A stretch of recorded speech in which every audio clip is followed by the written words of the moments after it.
Pessoal, tudo bem?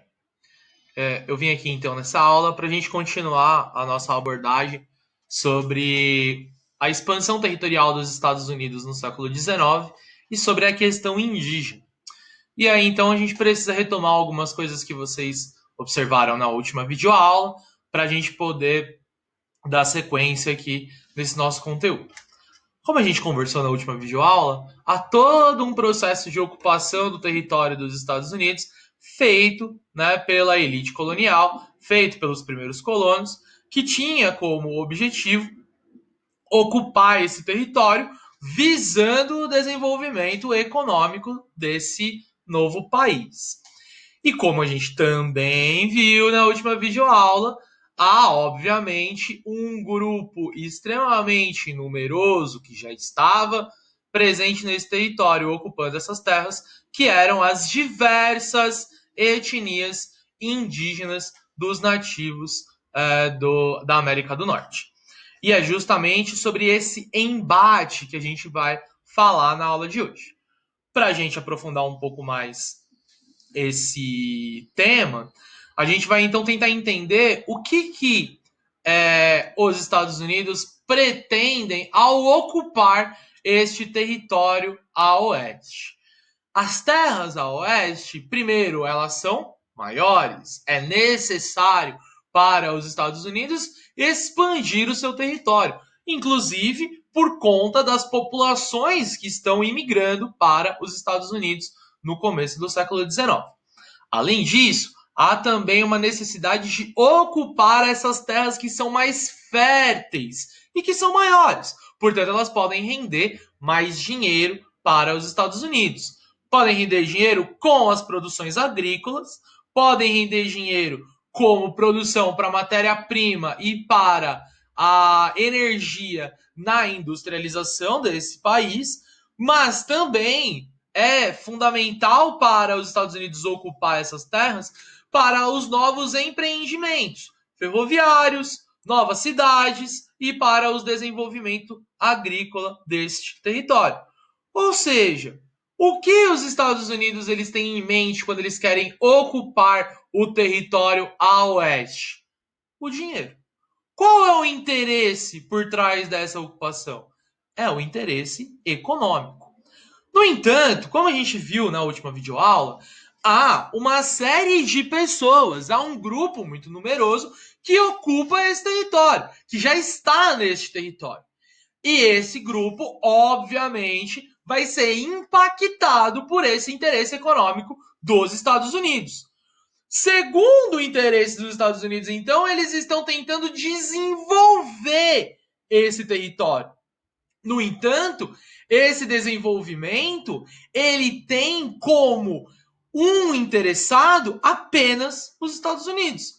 Ele não pergunta para o indígena qual é o interesse do indígena nesse desenvolvimento. Então começa fundamentalmente um embate, um conflito entre os Estados Unidos, que quer desenvolver-se economicamente, e o indígena que está ali no seu território, ocupado ali milenarmente, certo? Se o indígena está ocupando esse território, ele vai ser visto, na visão dos Estados Unidos, como o inimigo desse desenvolvimento. E começa a se desenvolver uma ideia de que o indígena ele é o selvagem a ser combatido. O presidente Andrew Jackson, eleito em 1829, vai começar a recomendar o afastamento dessa população indígena.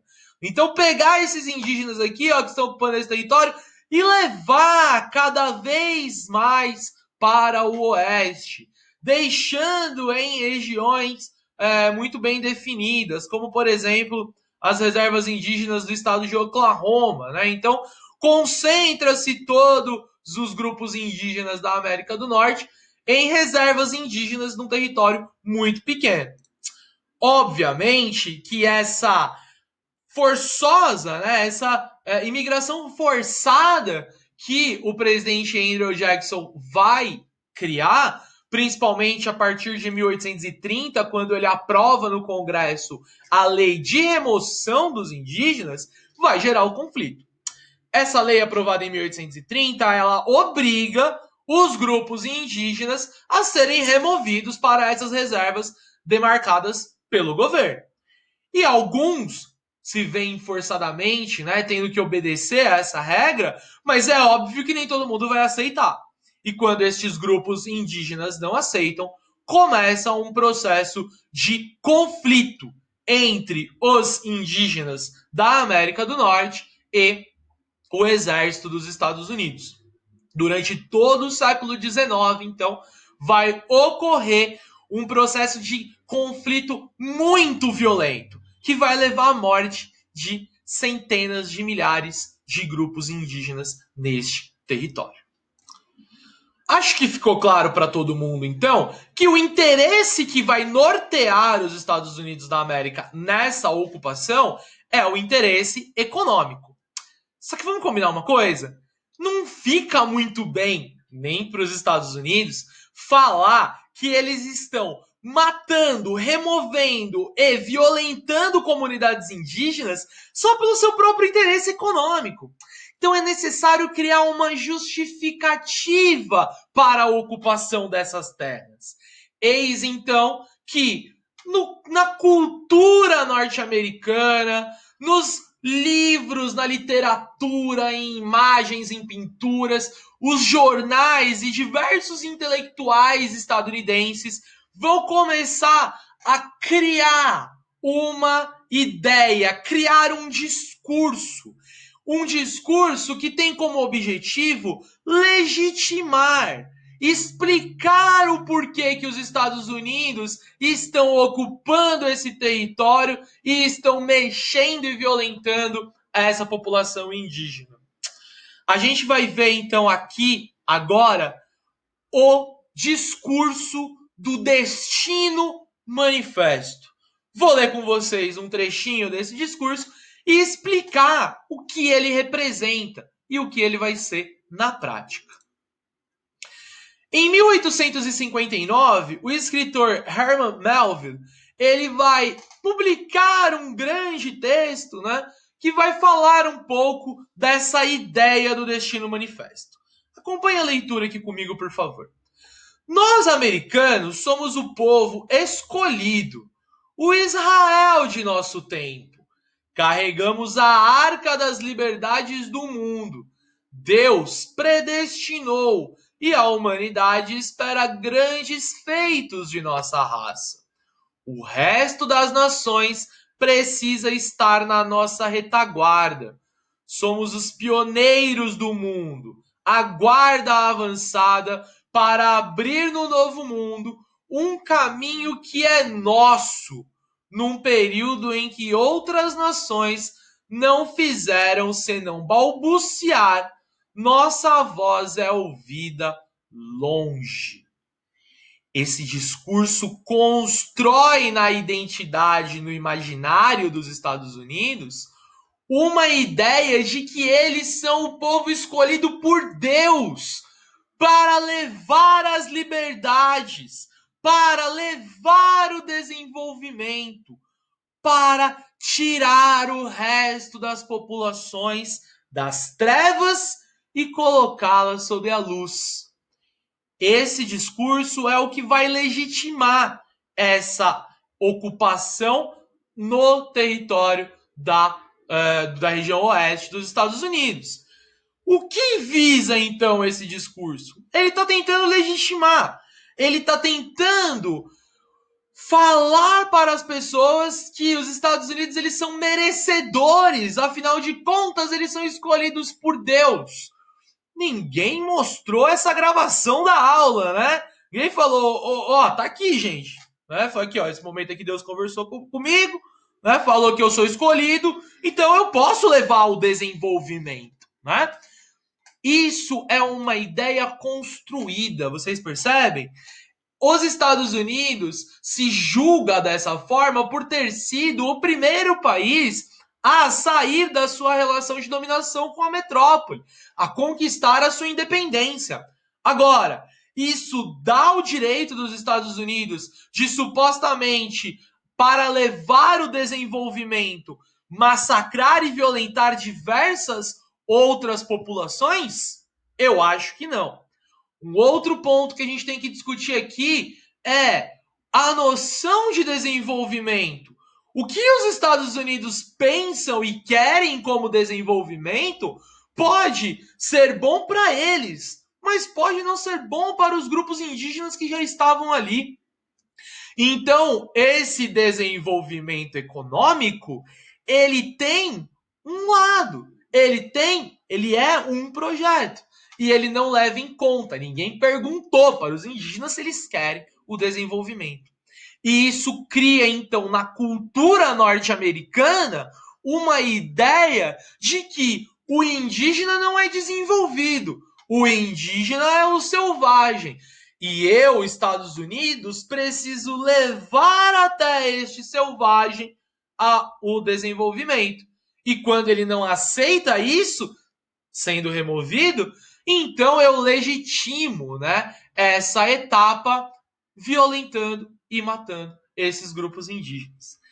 Este é o Destino Manifesto, uma teoria construída pelos Estados Unidos para legitimar essa ocupação do território, para auxiliar os Estados Unidos a se desenvolver economicamente. Eu pergunto a vocês a qual preço e quanto sangue foi derramado para que isso tivesse acontecido. O discurso do Destino Manifesto, ele é expressado por meio, então, de textos, uma série de livros sobre isso, né? Vão ser escritos, séries de colunas e de reportagens nos jornais do século XIX vão ser escritos, mas esta imagem é uma das melhores expressões desta teoria do Destino Manifesto. Vamos analisar aqui para a gente entender de vez o que é esse termo? Esse quadro que vocês estão observando, ele se chama Progresso Americano e foi pintado em 1872 por John Guest, um pintor norte-americano. E nesse quadro a gente consegue observar como ele é uma alegoria desse Destino Manifesto. Ou seja, ele vai usar a linguagem da pintura para começar a colocar na cabeça das pessoas que este, então, é o destino da nação norte-americana perante os diversos povos e as diversas sociedades. O que a gente pode observar aqui?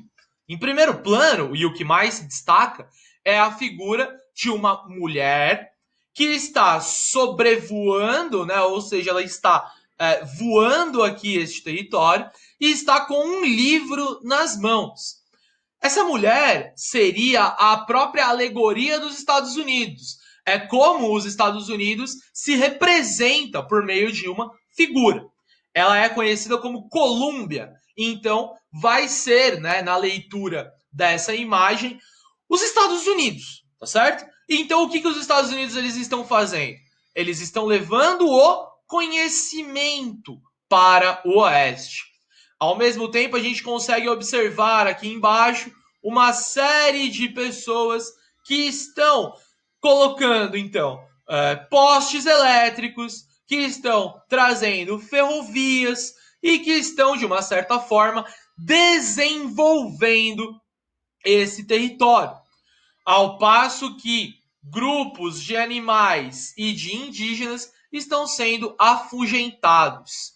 Uma questão fundamental para a gente entender essa alegoria é a própria construção de cores e de luz e sombra que o autor vai usar na hora de construir o quadro. A gente consegue ver então que nesse lado do quadro está mais claro e aqui está mais escuro. É como se os Estados Unidos, por meio da Colômbia, por meio desses seus colonizadores, estão levando as luzes para este território. Ou seja, tudo isso vai construir uma ideia, uma imagem e um princípio de que os Estados Unidos eles estão fazendo o bem, levando este desenvolvimento para a população indígena.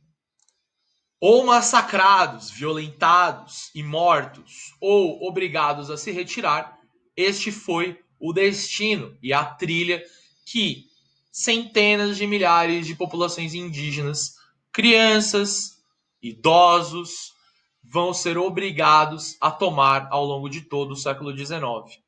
Esse outro quadro mostra para gente o que é conhecido nos Estados Unidos como a trilha de lágrimas, o percurso muito grande de milhares e milhares de quilômetros que os grupos indígenas eram obrigados a percorrer, muitos deles a pé. Muitos idosos e algumas crianças acabaram morrendo nesse processo de locomoção. E, portanto, isso será conhecido como a trilha de lágrimas. Né? E, por fim, a gente consegue entender, então, qual foi a relação entre a expansão territorial dos Estados Unidos ao longo de todo o século XIX e como eles lidaram com as populações indígenas. Eles criaram a ideia de que o indígena era um inimigo. E esse inimigo deveria ser ou levado, né, ou levando o desenvolvimento para esse território, e esse inimigo seria ou expulso desse território, ou se resolvesse resistir, seria morto.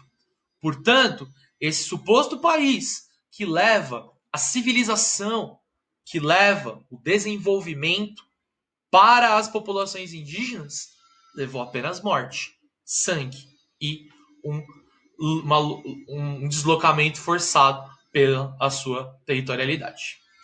Justamente para que vocês reflitam sobre isso, é que eu gostaria que vocês fossem agora, então, ali no Classroom de vocês e observassem que essas imagens que eu coloquei aqui para vocês, né, de grupos indígenas, né, fotos aqui dos grupos indígenas, são fotos, né, elas estão ali no Classroom de vocês, e o que vocês vão fazer vai ser escolher uma dessas imagens e inserir aí uma fala para criar um meme, né? Ou seja, trazer aqui uma nova interpretação para essa imagem.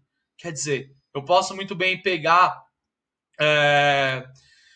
essa imagem aqui, né, destes grupos que estão na beira da estrada, né, e colocar uma ideia, né, do que estava sendo falado sobre o Destino Manifesto. Então, quer dizer, essa é o retrato da civilização, né, e dessa ideia, né, de levar esse desenvolvimento feito pelos Estados Unidos. Então, observem aí a imagem e criem um meme, né, para vocês colocarem aí na atividade de hoje. Fechado? Belezinha? Então é isso, meus amores. Um beijo no coração de vocês e a gente se fala. Tchau!